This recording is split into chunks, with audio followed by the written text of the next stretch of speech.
तो ही 56 करोड़ यदुवंशी थे, उन सबको सुरक्षित किया और फिर वहां से बलराम जी को साथ में लेकर के आज बाहर आए हैं। और जब काल यवन के सामने पहुंचे युद्ध क्षेत्र में, तो जब काल यवन ने भगवान को देखा तो उनका सौंदर्य रूप देखकर उसे लगा कि नारद जी ने जो बताया था ये वही है, यही भगवान नारायण है और यही मुझसे युद्ध करने में सक्षम है।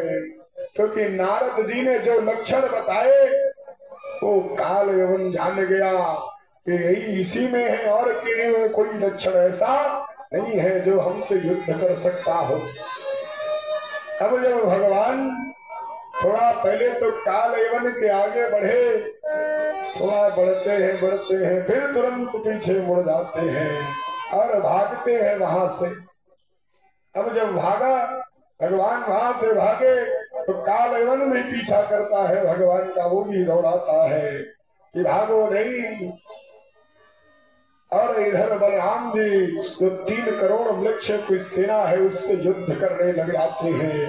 भगवान के पीछे काल यवन चल रहा है, भगवान भाग रहे हैं। भगवान भागते भागते एक गुफा में प्रविष्ट हो गए और उस गुफा में इक्ष्वाकु वंशी राजा मांधाता के पुत्र मुचकुंद सो रहे थे, शयन कर रहे थे वहां पर। आज भगवान ने अपना पीतांबर जो है उतार करके मुचकुंद पर डाल दिया और जब छिप गए वहीं पर भगवान। जब काल यवन आया तो उसने देखा कि पीतांबर ओढ़ कर कोई लेटा है, उसने समझा कि स्वयं कृष्ण लेट गए हैं। वो कहता है कि ठीक है भागो और उसके बाद आओ सो जाओ, शयन करने लगो। और एक लात मारता है, परंतु मुचकुंद जो है बहुत गहरी निद्रा में सो रहे हैं। जब दूसरी बार प्रहार किया तो मुचकुंद जी जग गए और जैसे ही जगे नेत्र खुले, जैसे ही काल यवन को देखा तुरंत काल यवन जलकर भस्म हो गया। इतनी तीव्र दृष्टि काल यवन जब भस्म हो गया तो बंधु ये मुचकुंद जो है ये राजा मांधाता के पुत्र हैं। राजा मांधाता के 3 पुत्र हुए, उनमें से एक मुचकुंद है, इक्ष्वाकु वंशी है, सूर्यवंशी है, रघुवंशी है। और ये देवताओं के पक्ष से युद्ध कर रहे थे एक बार देवासुर संग्राम में। जब देवताओं के सेनापति थे उस समय सतयुग में, और जब देवताओं को सेनापति के रूप में कार्तिकेय जी की प्राप्ति हो गई तब वहां से वो सेवा निवृत्त हो गए, या कहीं देवताओं ने उनकी सेवा समाप्त कर दी। और वहीं पर कहा कि राजन वरदान मांगो, क्या मांगना चाहते हो।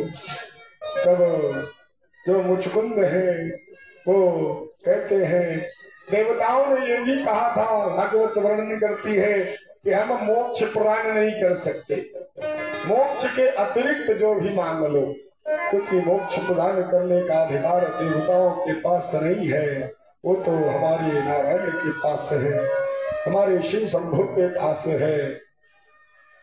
मोक्ष के अतिरिक्त कुछ भी मांगो, वरम विष्णु भद्रम ते ऋचे कैवल्य मदाचा, जो सिर्फ और सिर्फ मोक्ष मत मांगो और चाहे जो कुछ मांग लो मुचकुंद।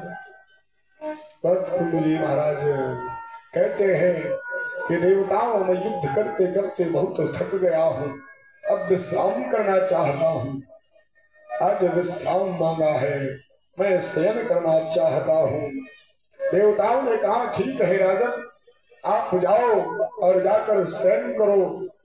हाँ, हम आपको एक वरदान और देते हैं, यदि आपकी कोई निद्रा भंग करेगा तो आप